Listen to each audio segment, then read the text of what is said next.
जय हिंद बच्चों। My name is Hemant Singh, faculty English, Vande Bharat defence academy. और जैसा कि आप सबको मालूम है कि हम सब एक सीरीज लेकर आए हुए हैं एंड एग्जाम्स के पहले। तो आज उस सीरीज का मेरा दूसरा लेक्चर है और उस लेक्चर में मैंने आपके 3 टॉपिक कवर करने की कोशिश की। जो पहला है वो है फिल इन द ब्लैंक्स का, और जो दूसरा है वो है सेंटेंस इंप्रूवमेंट का, और जो तीसरा है वो है इडियम्स एंड फ्रेजेस। आप सबको मालूम है कि 5-5 क्वेश्चन तीनों सेक्शन से बनते हैं और इस फॉर्मेट पे अगर आप कंफर्टेबल हैं तो आप बेहतर कर पाएंगे। ठीक है बच्चों। बाकी मैं आप सबसे कहना चाहता हूं कि जो हमारा पहला वीडियो बना था उस पर आप सबका रिस्पांस बहुत बढ़िया आया है। आप सबने अप्रिशिएट किया, चैनल को हमारे को बहुत बड़े पैमाने पर सब्सक्राइब किया हुआ है। तो इससे हमें ऊर्जा मिलती है, एक्साइटमेंट आता है कि आप अप्रिशिएट करते हो, आप देखते हो। तो आशा है कि जो ये सीरीज का दूसरा लेक्चर हमारा जा रहा है, दूसरा वीडियो जा रहा है, तो आप लोग इसको भी पसंद करोगे और अप्रिशिएट करोगे। जब नेगेटिव्स है तो ये भी आप हमको बताओगे, क्योंकि उससे भी हमें सीखने को मिलता है। साथ ही साथ आप जो नीडी बच्चे हैं जिनको जो क्लासेस नहीं कर पाए हैं, तो जब आप उनसे शेयर करते हो तो उनका भी फायदा होता है। तो आप लोग से आशा है कि आप लोग इसे लाइक और सब्सक्राइब भी करते जाओगे, तो उसे शेयर करते जाओ, जिससे नीडी लोगों को भी मिलता है। ठीक है बच्चों, चलिए। तो हम लोग आज जैसा कि मैंने बोला कि हम सब आज बात करेंगे फिल इन द ब्लैंक्स की और सेंटेंस इंप्रूवमेंट की, इडियम्स एंड फ्रेजेस की। तो जो पहला सेक्शन मैंने लिया हुआ है वो है fill in the blanks.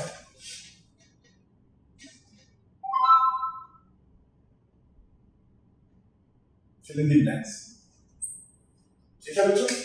Blank का मतलब होता है खाली स्थान, ठीक है ना, और फिल का मतलब होता है भरना, ठीक है। तो आप एग्जाम आप जब एनडीए का पेपर देखोगे तो आप पाओगे कि कोई सेंटेंस दिया, मान लीजिए कोई सेंटेंस दिया है, उस सेंटेंस में एक वर्ड मिसिंग होता है, एक पर्टिकुलर वर्ड मिसिंग होता है, एक फ्रेज मिसिंग होता है, और आपको 4 ऑप्शन दिए जाते हैं। ठीक है, आप उनमें से कोई एक ऑप्शन को आप टिक करते हो, मार्क कर देते हो और आपका आंसर बन जाता है। ठीक है, तो हम उसी की बात कर रहे हैं, sentence fill in the blanks की बात कर रहे हैं। तो आप लोग चलिए देखिए उसे क्वेश्चन कैसे बनाते हैं हम लोग। तो पहला क्वेश्चन नंबर 1 आप लोग देखें।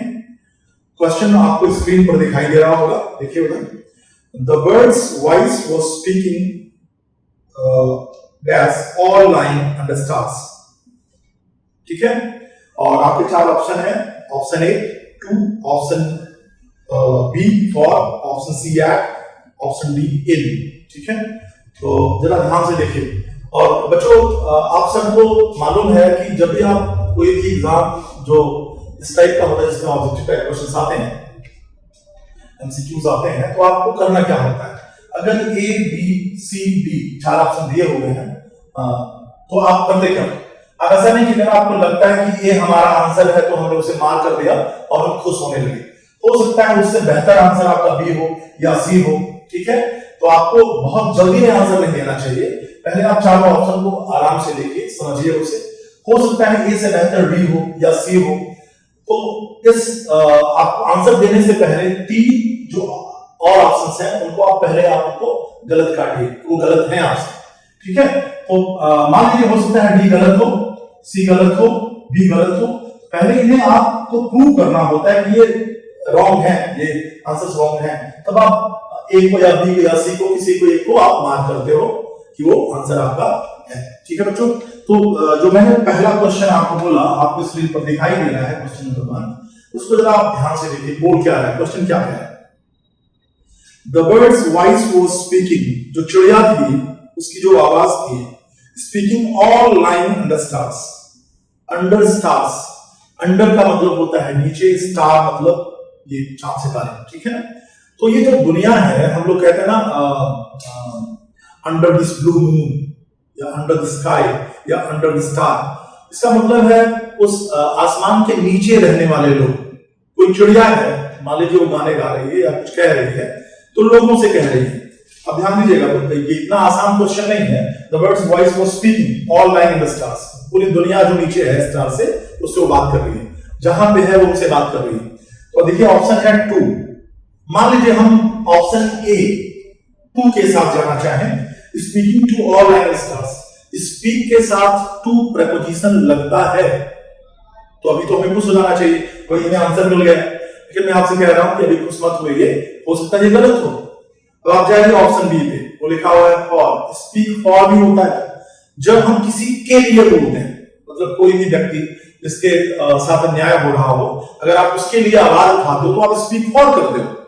एक दूसरा, अगर आप किसी अच्छी डिक्शनरी को आज देखना तो आपको एक फ्रेज मिलेगा स्पीक फॉर, जब किसी बड़े पैमाने पर on a bigger scale if you talk to people a gathering, तो वहां हमें स्पीक फॉर लगाना चाहिए, स्पीक टू नहीं लगाना चाहिए। देखिए अब हमें बी ऑप्शन में जो फॉर लगा हुआ है, ए में टू लगा था, बी में फॉर। अब हमें दोनों आंसर समझ में आ रहे हैं भाई, हमें ए भी लग रहा है बी भी लग रहा है। चलिए अभी हम खुश नहीं होते, हम सी पे चलते हैं। स्पीक एट, बिल्कुल नहीं, किसी मुद्दे पर वो नहीं बोल रही थी, उसे हम पर्सनलाइज नहीं करने वाले हैं।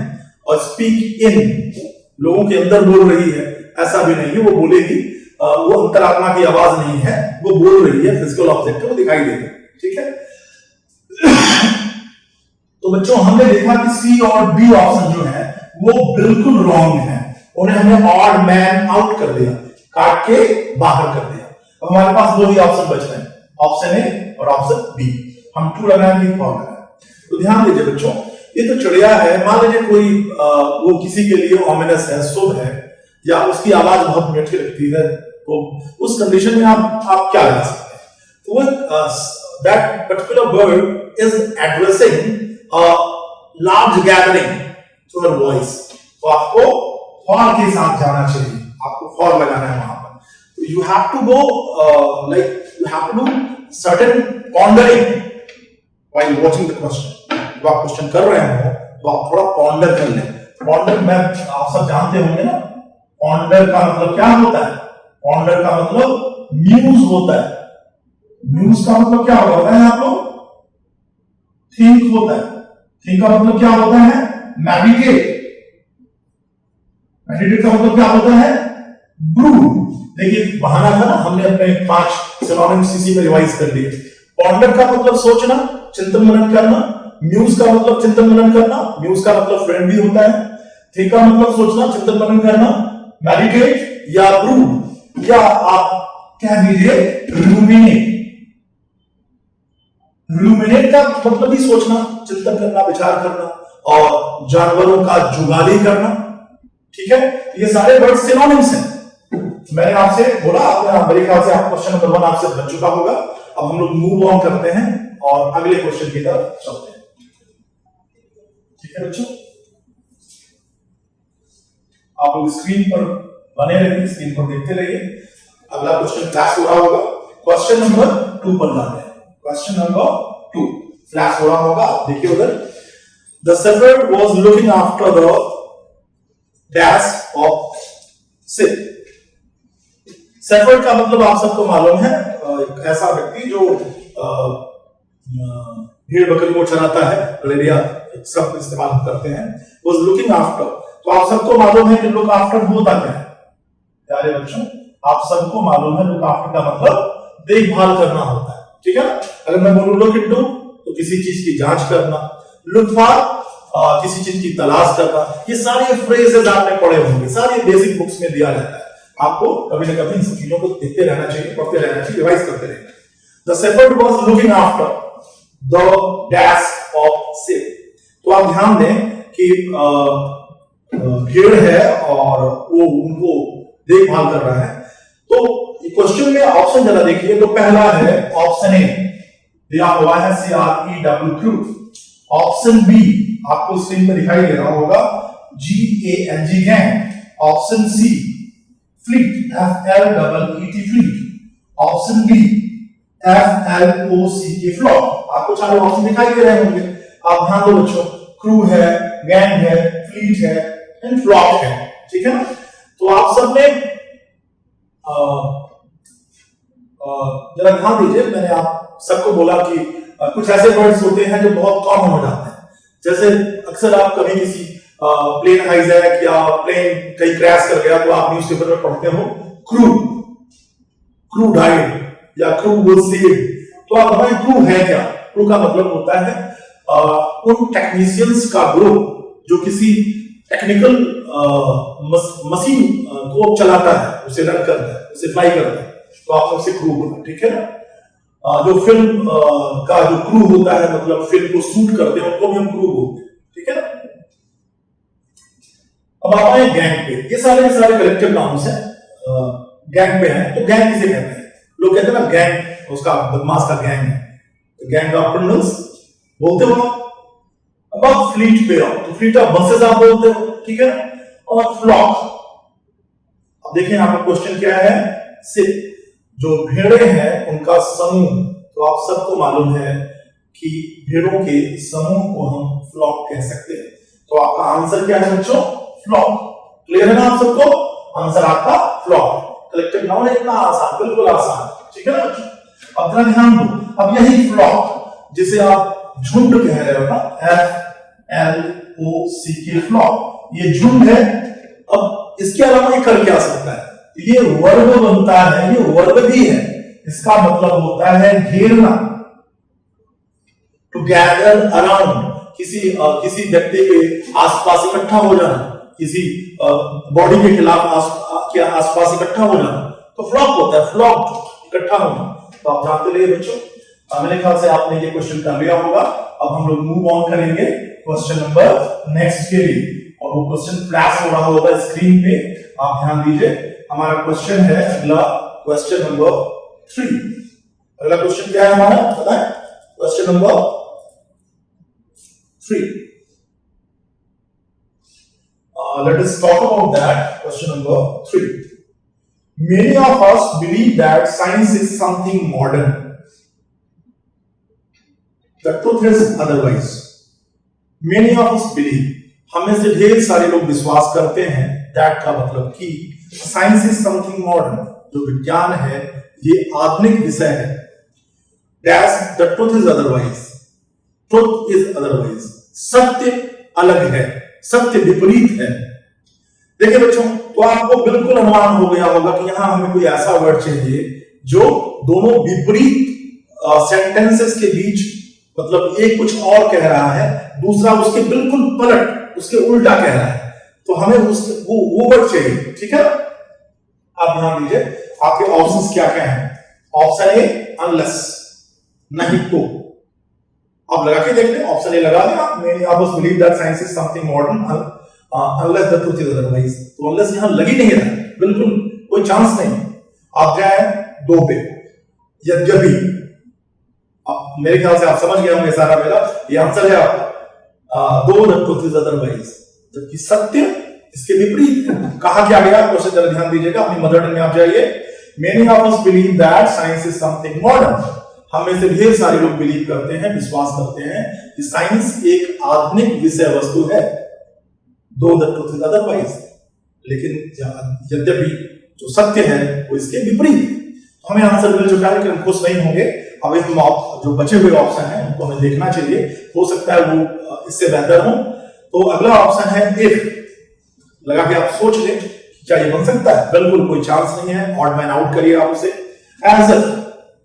एज इफ ग्रामर में आपने पढ़ा होगा, वो ऐसे बोलता है जैसे कि राजा हो। He speaks as if he were a king. वो ऐसे बोलता है जैसे राजा। He speaks as if he were a king. वो ऐसे बोलती है जैसे रानी हो। She speaks as if she were a queen. बात पकड़ में आ रही है आपको? तो as if कहां लगता है, कंडीशनल में। और प्यारे बच्चों की मैंने बोला क्वीन,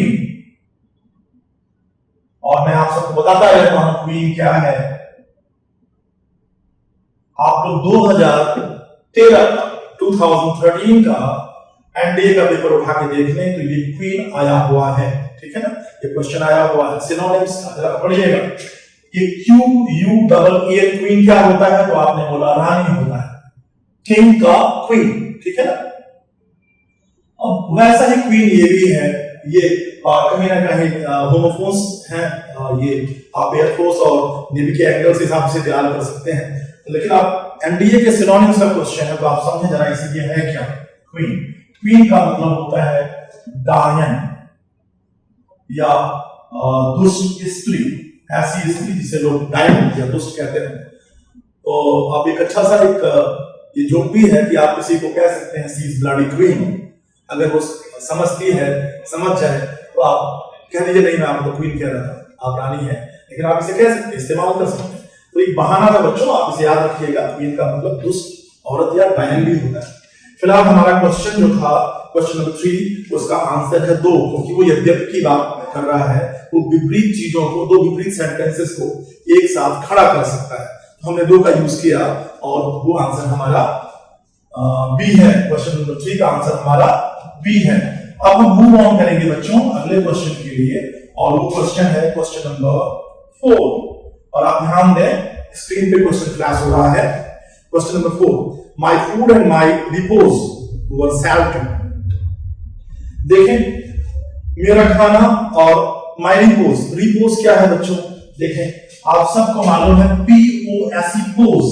पोज का मतलब होता है बॉडी पोस्चर।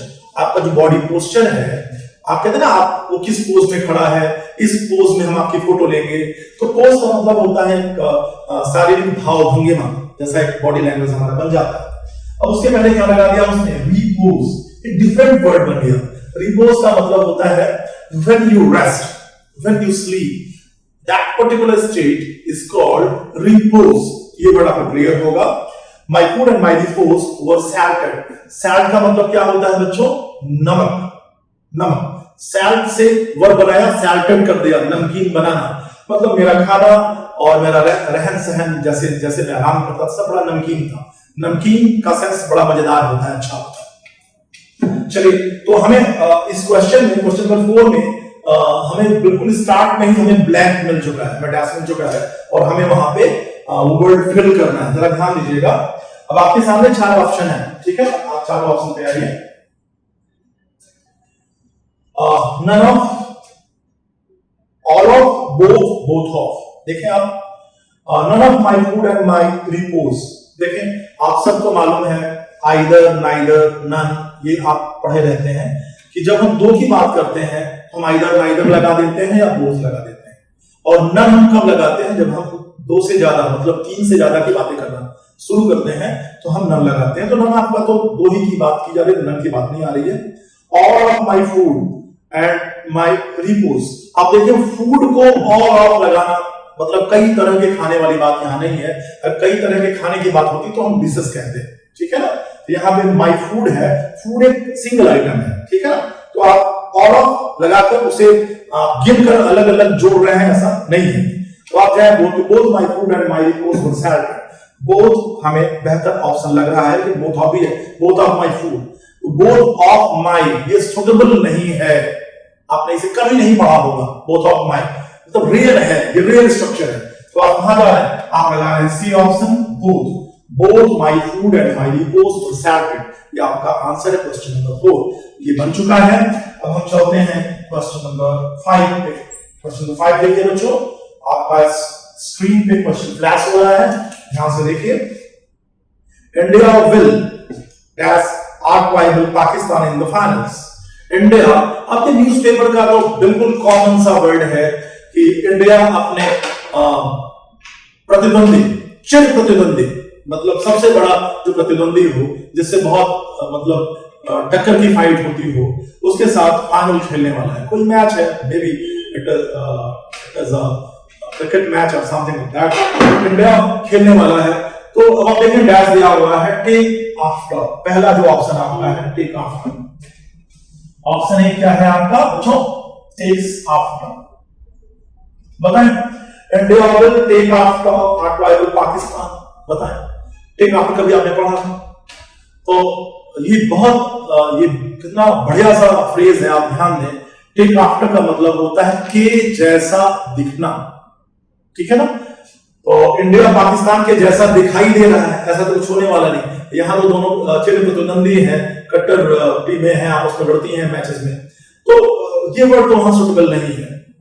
और टेक आफ्टर हम कहां लगाते हैं? जैसे you take after your father, तुम अपने पापा जैसे दिखते हो। किसी लड़की को हमें बोलना है यू टेक आफ्टर, या सी टेक्स आफ्टर हर मदर, वो अपने माँ जैसी दिखती है। के जैसा दिखने के लिए हम टेक आफ्टर लगाते हैं। अगर फ्रेज आपने पढ़े हैं बच्चों तो आपने फटाफट इस ऑप्शन को कट कर दिया होगा कि गलत है। ऑड मैन आउट करना है हमें 3 को गलत साबित करना है कि वो 3 गलत है। अगला देखिए लुक आफ्टर। लुक आफ्टर का मतलब क्या होता है भैया, आप सबको मालूम है लुक आफ्टर का मतलब होता है देखभाल करना। तो इंडिया पाकिस्तान की फाइनल मैच में देखभाल करेगा, ये बड़ा अजीब सा फ्रेज है, आप इस्तेमाल नहीं करोगे। हम बुजुर्गों की देखभाल करते हैं, हम बच्चों की देखभाल करते हैं, तो हम वहां लुक आफ्टर लगाते हैं। बिल्कुल बेसिक फ्रेज है, आप सबको मालूम है। तो आपने क्या किया, लुक आफ्टर जो था उसको आपने कट कर दिया कि भाई ये भी गलत आंसर, ऑड मैन आउट पे आपको जाना है। अब आप जाए टेकन बैक, सी ऑप्शन है टेकन बैक। जैसा मैं हमेशा आप सबको बोलता हूं, मैं नहीं सारे टीचर्स बोलते रहते हैं, हजारों साल से लोग कहते हैं कि अगर भाषा आप सीखना चाहते हैं, if you want to learn a language you must read its literature daily. कोई भाषा अगर आपको सीखनी है तो आपको उसका साहित्य प्रतिदिन पढ़ना चाहिए। तो सबसे सरल माध्यम है न्यूज़पेपर इंग्लिश का, अगर आप पढ़ रहे हैं। ये जो तीसरा ऑप्शन है लिखा हुआ है टेकन बैक। टेकन टेकन, आप टेक पर जा रहे हैं, टेक का मतलब लेना होता है, टेक बैक वापस लेना, आपको ऐसा लग रहा होता है। लेकिन टेक बैक या टेक अबैक ये 2 फ्रेज होते हैं, इनका मतलब होता है आश्चर्यचकित हो जाना, स्टन, सरप्राइज, ठीक है। तो ये बिल्कुल आप बताएं कि इंडिया और आपका पाकिस्तान फाइनल्स, इंडिया आश्चर्यचकित रह गया पाकिस्तान से, ऐसा कुछ तो होने वाला नहीं है। और अब आप आए ऑप्शन डी पर। देखिए ऐसा मतलब मेरे कहने का मतलब है कि अभी हमें लास्ट ऑप्शन देखना है, फिर हम बेहतर की सर्वाइवल ऑफ द फिटेस्ट कर लेंगे, जो बेहतर है वो हम आंसर निकालेंगे। तो अगला है टेक ऑन। और प्यारे बच्चों आप सबको मालूम है टेक ऑन का मतलब होता है भिड़ना, किसी का सामना करना, दुश्मन का सामना करना। तो इंडिया पाकिस्तान में बहुत खेल में बहुत प्रतिद्वंदिता रहती है, तो जब वो भिड़ते हैं तो इस तरह का वर्ड इस्तेमाल होता है, जो करते हैं या बुक्स में आपको ऐसा वर्ड मिलेगा। तो टेक ऑन का मतलब सामना करना। इंडिया, क्वेश्चन आपका है देखिए, India will take on Pakistan in the finals. India अपने चिर प्रतिद्वंदी से फाइनल्स में भिड़ेगा। तो टेक ऑन आपका आंसर है, ये बेस्ट है, ठीक है। और टेकन बैक मतलब होता है आश्चर्यचकित होना, ठीक है। और जहां तक मेरी समझ है क्रिकेट की, तो पाकिस्तान आई थिंक कोई चांस ही नहीं कि इंडिया को वो इस कंडीशन में ले जा सके। सारे वर्ल्ड कप जो हमारे एनकाउंटर्स पाकिस्तान के साथ हैं, ये तो हिस्ट्री है, आप सबको मालूम है। तो क्रिकेट के इंथुजियास्ट हैं, क्रिकेट के शौकीन लोग हैं, उन्हें मालूम है कि क्रिकेट में वर्ल्ड कप की हिस्ट्री में पाकिस्तान कभी इंडिया को परेशान नहीं कर सका है। 1-2 एनकाउंटर्स को छोड़ के बाकी तो इंडिया ने बहुत बेहतर किया हुआ है। चलिए बच्चों, तो हमारा आंसर निकल चुका है। अब हम चलते हैं क्वेश्चन नंबर 6 पे। क्वेश्चन नंबर 6 हमारा है, if strict security measures were taken, the tragedy might have been। देखें ऑप्शन है remove, control, restrain, avert, ठीक है। if strict security measures, strict का मतलब आप सबको मालूम है कड़क, सिक्योरिटी का मतलब सुरक्षा संबंधी, और measures आप सब बच्चों MEASURE मीजर आप इसका मतलब होता है नापना या मापन करना, मीजर।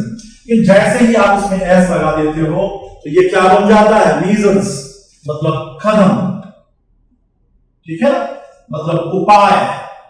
तो आप जरा बदल करके जाए और समझे नहीं है क्या मीजर्स मतलब steps. If strict security measures were taken, यदि अच्छे सिक्योरिटी के कदम उठाए गए होते, सुरक्षा संबंधी कदम उठाए गए होते, the tragedy might have been, may का माइट किया हुआ है, ट्रेजेडी को हम, अब आप समझ रहे हैं ना, अगर सुरक्षा संबंधी व्यवस्था अच्छी रही होती तो हम ट्रेजेडी को अवॉइड कर सकते थे ना, ऐसा कुछ सेंस आ रहा है, इनर सेंस आपके अंदर आ रहा होगा। तो प्यारे बच्चों आप ऑप्शन पे जाइए, ऑप्शन ए कह रहा है रिमूव, ऑप्शन बी कह रहा है कंट्रोल। हम ट्रेजेडी को रिमूव कर सकते थे, मतलब ट्रेजेडी कोई प्लेट पर रखी हुई चीज थी, उसे हम रिमूव कर देते, कितना हास्यास्पद है। तो ऑप्शन ए आपका जो है वो बिल्कुल गलत है, रिमूव। अगला है कंट्रोल, हम ट्रेजेडी को कंट्रोल करते, मतलब थोड़ा कंट्रोल कर लेते, थोड़ा वो काम कर लेती, बिल्कुल ये हास्यास्पद है, आप इसे काट के बाहर करिए। अगला है रेस्ट्रेन, रेस्ट्रेन का मतलब होता है रोकना। रेस्ट्रेन कहां लगता है, हम खुद को रोकते हैं, हम बच्चों को रोकते हैं, कुछ गलत करने से। जैसे हम टीचर्स बच्चों को बोलते रहते हैं आप ये मत करो, आप वो मत करो, गार्जियन बच्चों को बोलते हैं आप ये नहीं करो, वो नहीं करो, तो वो रेस्ट्रेन होता है, ठीक है। और एक वर्ड यहां आ रहा है ऑप्शन बी में, वो है अवर्ट। प्यारे बच्चों, अगर आप ये पेपर पढ़ते हो, ये बिल्कुल इजी वर्ड है, easiest, I must say it is easiest. Avert का मतलब होता है टालना, खतरों को टालना, ट्रेजेडी को टालना, उसके लिए 100% वर्ड यही है, आपको अवर्ट इस्तेमाल करना है। क्या किया आपने? Tragedy might have been averted, आपका आंसर जो है वो है ऑप्शन डी। चलिए बच्चों, हम लोग क्वेश्चन नंबर 7 पे चलते हैं और वो स्क्रीन पे फ्लैश कर रहा है। क्वेश्चन नंबर 7 जो है स्क्रीन पे फ्लैश कर रहा होगा, आप उसे देखिए। 7, the disease left him 2 young children. Disease का मतलब क्या है बताएं? अब आप सोच रहे होंगे, जरा ध्यान से स्पेलिंग देखिएगा। डिजीज का मतलब बीमारी होती है, वो स्पेलिंग नहीं है। डिसीज यहां देखें आप, डिसीज का मतलब होता है पीड़ित, ऐसा व्यक्ति जो पीड़ित हो किसी समस्या से, किसी परेशानी से। लेफ्ट हिम 2 यंग चिल्ड्रन, उसने 2 नौजवान बच्चों को छोड़ा। अब देखिए लेफ्ट विद, वो पीड़ित के साथ के पास बचे हुए थे 2 बच्चे। लेफ्ट बाई, कोई चांस नहीं है। लेफ्ट बिहाइंड, के पीछे छोड़ दिया। फॉर, लेफ्ट फॉर हिम, ये तो ग्रामर का ब्लंडर हो जाएगा अगर हम फॉर लगाते हैं, कोई सेंस नहीं है। अब बच्चों, जैसा मैं हमेशा बोलता हूं, न्यूज़पेपर देखें यहां पे लेफ्ट बिहाइंड, कोई भी पुलिस वाला या कोई भी आर्मी का जवान जब देश के लिए लड़ते हुए या अपनी जनता के लिए लड़ते हुए मर जाता है, तो न्यूज़पेपर क्या छापता है? He left behind 2 young children, मतलब उनके पीछे 2 बच्चे थे उनके परिवार में जिनको छोड़कर गया है, उनका केयर कौन करेगा? सरकार उनको एक्सग्रेसिया देती है। तो बच्चों, आपको क्या आंसर करना है? आपको 7 का आंसर सी करना है। क्या किया? लेफ्ट बिहाइंड हिम, जो मृतक है, जो पीड़ित है, वो अपने पीछे 2 बच्चों को छोड़ गया। बिहाइंड का मतलब पीछे, आप इस एंगल से सोच लीजिए और अपना आंसर निकाल लीजिए। अब हम लोग चलते हैं क्वेश्चन नंबर 8 पे। क्वेश्चन नंबर 8, क्वेश्चन नंबर 7 का आंसर सी है बच्चों, आपको क्लियर होगा। अब हम चलते हैं अगले पे, वो है question number 8। The statue, a global symbol of freedom. जो स्टैचू है वो ग्लोबल सिंबल ऑफ फ्रीडम है, पूरी दुनिया के लिए सिंबल ऑफ फ्रीडम, पूरी दुनिया के लिए स्वतंत्रता का प्रतीक है। अब कोई स्टैचू है ऐसी, देखें, stand for, stand as, stands against, stands to. The statue stands for, अगर हम ए पे जाएं, stands for a global symbol, एक ग्लोबल सिंबल दिखाती है। जैसे आप कोई भी शॉर्ट फॉर्म होते हैं, जैसे आपको बोलना है IAS, तो आप बोलते हो ना IAS stands for Indian Administrative Service। तो stands for का वो एंगल है, आप समझें, का मतलब होता है। आप देखें stand, stands as, stand as का यूज बिल्कुल रेयर है, मतलब ये कॉमन में नहीं है, कॉमन यूज में नहीं रहता। स्टैंड अगेंस्ट, के खिलाफ खड़ा होना, भाई वो प्रतीक है तो खिलाफ कैसे खड़ा हो सकता है? अगर वो उसका प्रतीक है, प्रतीक का मतलब होता है उसको सपोर्ट करता है, वो सिंबल उसको सपोर्ट करता है, तो स्टैंड अगेंस्ट तो हो नहीं सकता। स्टैंड टू, ये फिजिकल हो गया, 1 to 1 का स्टैंड टू, वो आंसर आपका एंगल नहीं है। अंततः आपका जो आंसर है वो ए होगा, stands for, statue stands for a global symbol of freedom. तो स्टैचू है ग्लोबल सिंबल ऑफ फ्रीडम है, मतलब वो रिप्रेजेंट करती है।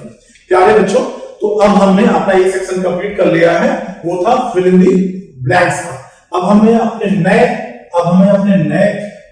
सेक्शन पे, अगले सेक्शन पे, हमें अपने नए सेक्शन पे जाना है बच्चों। और वो सेक्शन हमारा कौन सा है?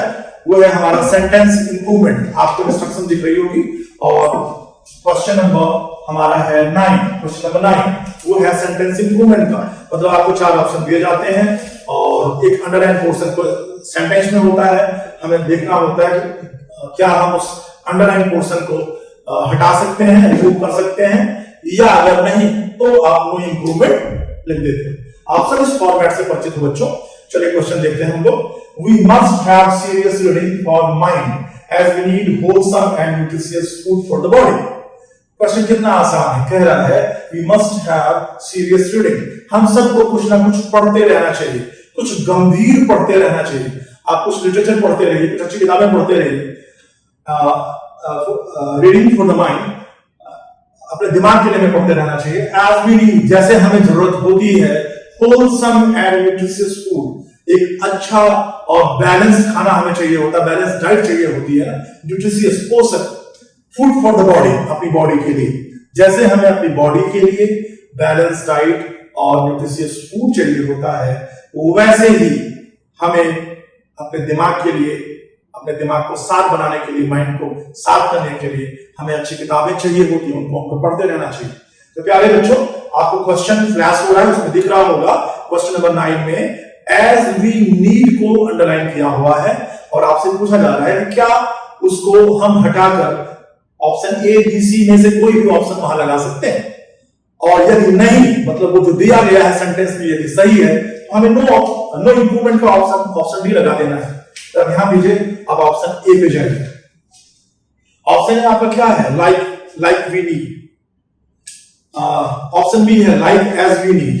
Option C just as we need. Option D no improvement. देखिए बच्चों, देखिए अगर ऊपर दिया हुआ बिल्कुल सही है तो आंसर हमारा डी हो जाएगा। तो डी पे हमें ज्यादा कंसंट्रेट नहीं करना है बच्चों, हमें बस 3 ऑप्शन पे बातें करनी है। Like we need, like as we need. अब देखिए ग्रामर में आपने पढ़ा होगा लाइक के साथ एज एडजस्ट नहीं होता, लाइक एज गलत है, वो ग्रामेटिकली आप ब्लंडर करने वाले हो। तो प्यारे बच्चों, सबसे पहले तो आपने क्या किया, बी ऑप्शन को आपने कट कर दिया, उसे रिमूव कर दिया, हटाओ वहां से, और पैन आउट। और अब आपके सामने बचता है like we need, just as we need. We must have serious reading for mind, like we need, wholesome and nutritious food। प्यारे बच्चों, ऑप्शन लाइक वी नीड, देखिए लाइक और एज का यूज आप देखें, लाइक जो है वो इन्फिनिटिव इनवाइट करता है, इन्फिनिटिव मांगता है, और ध्यान दें तो हमारे पास इन्फिनिटिव स्ट्रक्चर नहीं है, ठीक है ना। तो एक इशारा हमें ग्रामर अगर हमने ध्यान से पढ़ा हुआ है हमें हेल्प मिल जाएगी। और ऑप्शन सी देखें, जस्ट एज वी नीड, ये बिल्कुल देखिए थोड़ा सा ये जो बात की जा रही है, ये बात थोड़ा सा ब्रॉडर स्केल पे है। तो जब ब्रॉडर स्केल पे हम कंपेयर करते हैं तो हमें लाइक ज्यादा बेहतर आंसर दे सकता है। तो आपका आंसर ऑप्शन है ए, आपका आंसर ऑप्शन है ए। मतलब आपने कहा we must have serious reading for mind, like we need wholesome and nutritious food for the body, जैसे हमें जरूरत होती है अपने बॉडी के लिए अच्छा खाना। तो मेरे ख्याल से बच्चों आपकी आंसर क्लियर होगा। थोड़ा सा अपनी रीडिंग आप पढ़ते रहें, आपके लिए आवश्यक है, आपकी बेहतर आंसरिंग के लिए आवश्यक है। क्योंकि देखिए जो लैंग्वेज होती है, language, English language, Hindi language या दुनिया की कोई भी लैंग्वेज, तो language is not something like you can bind it in certain formulas, certain rules. It is a wide spectrum, and that's why so many people like thinkers said that language is never taught, it is caught। भाषा पढ़ाई नहीं जाती, भाषा पकड़ी जाती है। तो भाषा को पकड़ने के लिए आपको बहुत सारा पढ़ना होता है, पढ़ते रहिए, आप लोग हमेशा पढ़ते रहिए, वो आपको फायदा करेगा। क्वेश्चन नंबर 10 पे जाइए बच्चों, आप लोग क्वेश्चन नंबर 9 हमने कर लिया, क्वेश्चन नंबर 10 पे चलते हैं।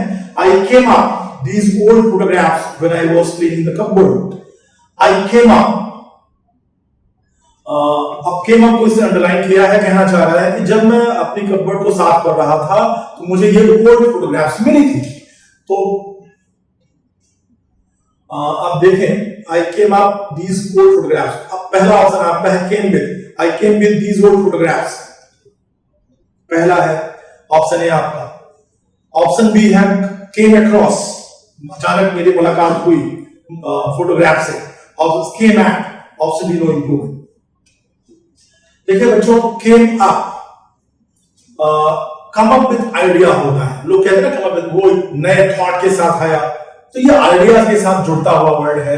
कोई नया थॉट आप में आ जाए तो आप कम अप विद होते हो, ठीक है ना बच्चों। केम विद पे जाएंगे, कोई चांस नहीं है। केम विद, वो फोटोग्राफ के साथ आया जब वो कपबोर्ड साफ कर रहा था, मतलब फोटोग्राफ घर से लाया था वो, बिल्कुल नहीं। यहां ऐसा कुछ लग रहा है कि वो बहुत पुरानी फाइलें खोज रहा था, उन्हें उनकी सफाई कर रहा था, अचानक उसके हाथ कुछ फोटोग्राफ्स लग गए। तो जब कुछ अचानक आपके साथ होता है, अचानक कोई चीज आप देखते हो, तो आपके लिए वर्ड क्या इस्तेमाल होता है बच्चों?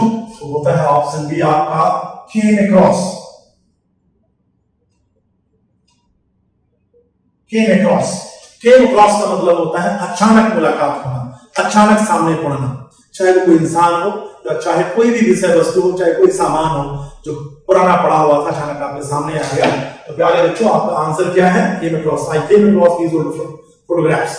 ये पुराने फोटोग्राफ्स मुझे अचानक मिले जब मैं कंप्यूटर की सफाई कर रहा था। चलिए क्वेश्चन नंबर हम 11 पे चलेंगे। अगला क्वेश्चन जरा जल्दी देख लीजिए बच्चों, क्योंकि आप सबको भी टाइम कमी है, बहुत कम टाइम बचा हुआ है एग्जाम के लिए ना। क्वेश्चन नंबर हम चलते हैं 11 में। Poets often use archaic words that are no longer in use for the sake of greater effect. जो poets होते हैं वो अक्सर ऐसे वर्ड्स का इस्तेमाल कर लेते हैं जो बहुत पुराने होते हैं for the sake of greater effect. For the sake of का मतलब के लिए, greater effect का मतलब ज्यादा बेहतर प्रभाव। जो वर्ड्स होते हैं अच्छा प्रभाव डालने के लिए, अच्छा इंप्रेशन क्रिएट करने के लिए बहुत पुराने वर्ड्स इस्तेमाल कर लेते हैं। ठीक है, देखिए आप फिर ऑप्शन आपको दे रहा है, option A that are not any longer used, जिनका अब और इस्तेमाल नहीं होता। That are used no longer, जो अब इस्तेमाल नहीं होते। That no longer are used, जो अब इस्तेमाल नहीं होते। नो इम्प्रूवमेंट, नो इम्प्रूवमेंट का चांस नहीं है। देखिए बच्चों हम सब अक्सर ये कहते हैं कि जो कोई भी पोएट्री, कोई भी पोएम हम पढ़ते हैं, पोएट्री का मतलब होता है group of collection of poems. तो जब कुछ हम पोएम्स पढ़ते हैं तो हम कहते हैं ना ये हमें समझ में नहीं आया, मतलब इतना पुराना, ऐसे वर्ड इस्तेमाल कर रहे हैं। जैसे शेक्सपियर साहब हेल्थ इस्तेमाल करते थे, ठीक है ना, डेथ इस्तेमाल करते थे। ऐसे पुराने पुराने वर्ड जो अब यूज में नहीं आते, ये पोएट्स का एक तरीका होता है ज्यादा बेहतर इंप्रेशन क्रिएट करने के लिए। तो ध्यान दीजिए, that are used no longer, ठीक है ना, वो ऐसे वर्ड्स का इस्तेमाल करते थे जो अब इस्तेमाल नहीं होते। ये सबसे बेहतर ऑप्शन है, ऑप्शन बी आपका। ठीक है, तो आप क्वेश्चन नंबर 12 पे आ जाइए। क्वेश्चन नंबर 12 देखें आप। The government gave a gift of rupees 10,000 to the engine driver who averted a major accident. Government ने एक 10,000 रुपीज का गिफ्ट दिया उस इंजन ड्राइवर को जिसने एक्सीडेंट को, एक मेजर एक्सीडेंट को अवॉइड किया, एक बड़े एक्सीडेंट को उसने टाल दिया और उसकी वजह से वो एक्सीडेंट नहीं हुआ। अभी कुछ देर पहले क्वेश्चन था, पहले आपने सॉल्व किया, उसमें आपने अवॉइड वर्ड का इस्तेमाल किया है। ध्यान दीजिए, देखिए आपको फायदा होने वाला है, आपने पहले पढ़ा तो आपके काम आ रहा है वो। तो government gave a gift of 10,000 rupees. देखिए ex gratia, in camera, in absentia, no improvement. एक इंजन ड्राइवर को 10,000 रुपीज दिया गया, ठीक है ना।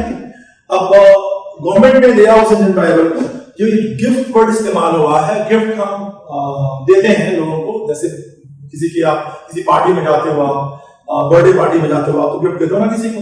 लेकिन आप जरा ध्यान दीजिए, जब कुछ एक्सीडेंट जैसा होता है, जैसे ट्रेन आपस में, दो ट्रेनें क्रैश कर गई, लड़ जाती है ना, हेड ऑन कोलिजन हो जाता है उनका, या बस लड़ गई, या कुछ भी ऐसी कोई प्राकृतिक दुर्घटना हो जाती है जहां पे बहुत से लोग मर जाते हैं, तो वहां पे जो वहां की सरकार होती है कुछ अनुदान देती है, कुछ पैसे देती है, जो उस दुख की घड़ी में उस परिवार के लिए या उस व्यक्ति के लिए सहायता का कार्य करता है। तो उस पैसे को हम क्या बोलते हैं, आप सबको मालूम है, उसे एक्स ग्रेसिया कहते हैं। ठीक है, अनुकंपा की राशि, दया की राशि जो हम किसी को देते हैं दुख की घड़ी। ठीक है बच्चों, एक्स ग्रेसिया। यहाँ पे गिफ्ट वर्ड अच्छा नहीं लग रहा है क्योंकि एक्सीडेंट की बात की जा रही है ना, तो ये क्वेश्चन खुद ही इशारा कर रहा है कि अभी आपको किस तरह का वर्ड इस्तेमाल करना है। अब इन कैमरा दिया, कैमरे के सामने दिया, ये कोई चोर बदमाश नहीं पकड़ा गया है कि इन कैमरा दे रहा है कि कल को पलट जाएगा, ऐसा कुछ नहीं करना है। इन एब्सेंस या उसके अनुपस्थिति में दिया, तो भाई वो तो खुद ही ड्राइवर खुद ले रहा है, तो अनुपस्थिति की बात ही नहीं आती, उसकी अनुपस्थिति में उसका परिवार ले रहा है। इन एब्सेंस या ये लैटिन के सारे फ्रेजेस होते हैं। नो इंप्रूवमेंट का ऑप्शन है नहीं आपका प्यारे बच्चों, तो आपने क्या किया, आपने एक्स ग्रेसिया को अपना आंसर बना दिया। अब आप चलें क्वेश्चन नंबर 13 पे, आंसर ये आपको मिल गया होगा। क्वेश्चन नंबर 13 पे आप आ जाइए। क्वेश्चन नंबर 13 बहुत मजेदार क्वेश्चन है बच्चों, जरा देखिए आपको। The sun blazed down at the hunter as it took up position behind the border. The sun blazed, sun का मतलब पता है बच्चों क्या होता है? सन का मतलब बेटा भी तो होता है, तो मेरे ख्याल से आपको क्लियर होगा, SONSHUN, ठीक है ना। इंग्लिश में 3 सन है, चौथा बनाइए नहीं दुनिया में, बस 3 है। अगर आपको ये 3 मेमोराइज है तो आपको सिनोनिम्स में दिक्कत नहीं आने वाली। सन का मतलब क्या हुआ? सूरज जो चमकता है ऊपर। ये सन का मतलब क्या हुआ? पुत्र या बेटा, ठीक है बच्चों। और आप अगर सीडीएस का पेपर देख लें 2016 का सेट, तो आपको वहां पे सन मिल जाएगा, ठीक है। बहुत कॉमन सा वर्ड है लेकिन आपको परेशान कर रहा होगा। ये सन होता है वर्ब, इसका मीनिंग होता है अवॉइड, किसी चीज को अवॉइड करना, किसी चीज को दूर रखना। Like you must shun bad habits, you must shun such a company, तुम्हें ऐसे लोगों से दूर रहना चाहिए, तुम्हें ये बैड हैबिट्स को अवॉइड करना चाहिए। ये सन का मतलब दूर रखना। सिनोनिम है, एंटोनिम्स है, आता रहता है एग्जाम में बच्चों, इसके सिनोनिम एंटोनिम्स आते रहते हैं, तो आप लोग ध्यान दीजिएगा, ये बहुत काम का वर्ड है, ठीक है ना। चलें हम आगे। तो यहां पे था the sun blazed, question number 13 class में रहा है, देखिए आप लोग। The sun blazed down at the hunter, जो सूरज था वो चमक रहा था किस पे? हंटर पे। हंटर क्या होता है basically? As it took up position, जब उसने पोजीशन ली बिहाइंड द बॉर्डर। बॉर्डर का मतलब होता है बड़ा सा पत्थर, उसके पीछे उसने पोजीशन ले रखी है, तो उसके ऊपर सूरज सीधे चमक रहा था, ठीक है।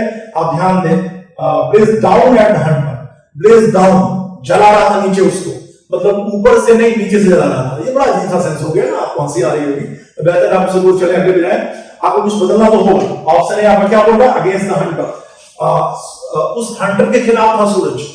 सूरज को, सन को, हमारी जो 7 बिलियन की पॉपुलेशन है उसमें से सिर्फ एक हंटर से दुश्मनी है, एक, और उसके खिलाफ वो धूप दे रहा। अजीब नहीं लग रहा आपको? ये अजीब है बिल्कुल, आपसे अवॉइड करिए। ऑप्शन बी में जाइए, down upon the Hunter. Down upon थोड़ा सा लिटरेरी है, फिगरेटिव लैंग्वेज है। The idea came down upon him, उसके अंदर एक विचार आया। ये उतना फिजिकल नहीं है। आप देखिए लैंग्वेज की बात कर रहे हैं ना, तो इसमें आपको वर्ड्स को, फ्रेजेस को समझना पड़ता है। तो डाउन अपॉन, जैसे आइडिया केम डाउन अपॉन मी, मेरे ऊपर एक आइडिया है, मेरे दिमाग में आइडिया है, और सूरज का चमकना, दोनों अलग अलग चीजें हैं बच्चों। तो आप डाउन अपॉन आपका आंसर नहीं, लेकिन सीख लो आप डाउन अपॉन है क्या। डाउन अपॉन का मतलब होता है आइडियाज का एंटर करना। और बच्चों अगला जो आपका ऑप्शन है, ऑप्शन सी, वो है ऑन द हंटर। उस सूरज उस हंटर पे चमक रहा था, उसको धूप लग रही थी, तो आपका आंसर है सी बच्चों, और आपने कर लिया। हम चलते हैं क्वेश्चन नंबर 14। क्वेश्चन नंबर 14 देखिए आप जल्दी से, वो है ही मेक्स एक्सीलेंट पोर्ट्रेट्स, वो अच्छे अच्छे पोर्ट्रेट्स बनाता है, ठीक है। तो पोर्ट्रेट का मतलब होता है चित्र बनाना किसी की, वो जो हम फोटोग्राफ्स, सॉरी, जो ये लोग होते हैं ना, बनाते हैं ना, वो स्केचेस बनाते रहते हैं, तो जो बनाते हैं उसे हम पोर्ट्रेट कहते हैं। तो पोर्ट्रेट बना रहा था, तो पेंट्स एक्सीलेंट पोर्ट्रेट। पेंट करना पोर्ट्रेट से एक डिफरेंट एंगल, पहले स्केचेस होते हैं फिर पेंट्स होते हैं, पेंट करते हैं, और हम पोर्ट्रेट को पेंट से बेहतर हम मेक से रिलेट कर पाएंगे। पोर्ट्रेट चल सकता है लेकिन ये दिखाना है, और दो सेम वर्ड्स आएंगे, पोर्ट्रेट तो बड़ा और सा सेंस आएगा। इससे लिटरेचर थोड़ा सा ब्यूटी पे भी काम करता है ना, तो अब दो सेम थोड़ा अवॉइड होगा, ये पोएम नहीं है। इलस्ट्रेट का मतलब होता है व्याख्या करना, बिल्कुल आंसर नहीं आपका। ये जो मेक वर्ड लगा हुआ है बिल्कुल सही है, ऑप्शन डी जो है, नो इंप्रूवमेंट आपका आंसर है। क्वेश्चन नंबर 14 में आपको कुछ भी सुधार नहीं करना, जो दिया है वो बिल्कुल सही। क्वेश्चन नंबर 15 पे आप आ जाइए बच्चों, बहुत ही अच्छा क्वेश्चन, और लास्ट क्वेश्चन है आपका, किसका, किस सेक्शन का क्वेश्चन है ये? तो अभी हम लोग कर रहे हैं sentence improvement. Question number 15, the dog bite him, जो कुत्ता था उसने उसे काट लिया। ध्यान दीजिए आप लोग, तो डॉग बीट हिम किया, डॉग बिट हिम किया, बटन हिम किया। देखिए अगर हम कुत्ते की बात कर रहे हैं, कुत्ता अकेला यहाँ पे है, तो हम ग्रामर के हिसाब से सोचेंगे तो कुत्ता अकेला है, सिंगुलर नंबर है, तो फिर बाइट्स होना चाहिए था। कुत्ता उसे काटता है, मतलब रोज काटता है, वो इतना पागल इंसान है कि रोज कुत्ते के सामने जा रहा है, ये हो नहीं सकता है। तो आपको निश्चित तौर पर ग्रामर पे सोचने के लिए मौका दिया जाएगा। सोचिए जरा सा, बीट हिम, अगर हम मान लीजिए ऑप्शन ए लगा दें, ऑप्शन ए बीट हिम, कुत्ते ने उसे पीटा, किसी इंसान को कुत्ते ने पीट दिया। बिल्कुल अजीब सी बात है, मेरे ख्याल से धरती पर आज तक ऐसा नहीं हुआ कि किसी कुत्ते ने इंसान को पीटा। तो ऑप्शन ए तो आपका बिल्कुल गलत हो गया। अब ऑप्शन बी पे जाइए, बाइट, बिट, बटन, वर्ब के फॉर्म आपको याद है बच्चों। कुत्ते ने उसे काटा, जैसे ही हम बिट लगाते हैं बच्चों तो हम पास के इंडेफिनिट पे चले गए। कुत्ते ने उसे काटा, एक बार काटा ना। अगर हम प्रेजेंट में रहते हैं तो हमें बाइट्स करना होता है और सेंस भी गलत होता है, रोज काटता ही रहता है कुत्ता उसे, ठीक है ना। तो हम पास्ट में थोड़ा ग्रामेटिकली कंफर्टेबल हो गए। लेकिन आगे देखें आप, बटन है। अगर हम थर्ड फॉर्म लगाते हैं तो या तो हम किसी तीनों टेंसेस के परफेक्ट में जाएं, हैज हैव लगाएं, हैड लगाएं, विल हैव शैल हैव लगाएं, या हम पैसिव बना दें।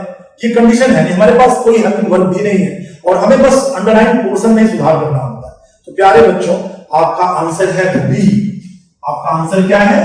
क्वेश्चन नंबर 15 का आंसर है बी। तो बच्चों, आज हमने आपको अपनी इंग्लिश की सीरीज का पार्ट 2 आपके सामने रखा और इसमें हमने 2 सेक्शन को कवर किया, फिल इन द ब्लैंक्स और सेंटेंस इंप्रूवमेंट को। और मेरे ख्याल से आपको आइडिया हो गया होगा बच्चों, एग्जाम आप जब दे रहे होंगे तो बहुत कंफर्टेबली चीजों को सोचना और बहुत किसी एक ऑप्शन को देख के बहुत खुश नहीं होना चाहिए हमें, क्योंकि बाद में वो आंसर गलत निकल जाता है। तो हमें चारों ऑप्शन देखना चाहिए और ऑड मैन आउट, मतलब 3 ऑप्शन को हमें गलत काटना है। काटने के बाद हम चौथे ऑप्शन को तो अपना आंसर बोलते हैं, ठीक है बच्चों। तो ये सेक्शन कवर हुआ और अगले पार्ट में मैं इडियम्स और PQRS को कवर करूंगा। बाकी आप सब पढ़ते रहिए और अपना टाइम, एग्जाम बहुत नजदीक है तो आप अपना टाइम बिल्कुल वेस्ट मत करिएगा, पढ़ते रहिए। आप सबको बेस्ट ऑफ लक। चलिए मिलते हैं अगले सीरीज।